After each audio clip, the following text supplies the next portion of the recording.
Quello che vedete è un forno vecchio di almeno 700 anni.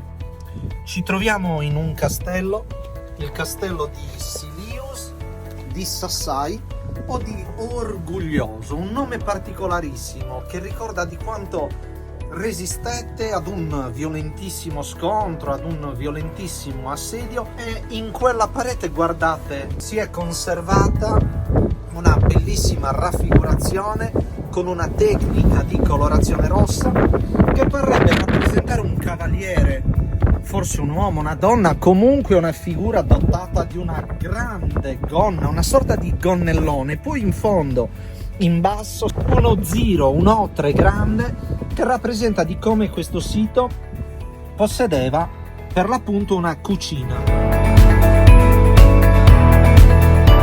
Il castello è molto suggestivo, la sua storia si riassume in appena 100 anni ed è un caso rarissimo di un castello presente in Sardegna che resistette ma che morì anche durante un assedio. È stato poi indagato dagli archeologi e hanno ritrovato pressoché intatte stoviglie, uno scheletro e molto altro ancora.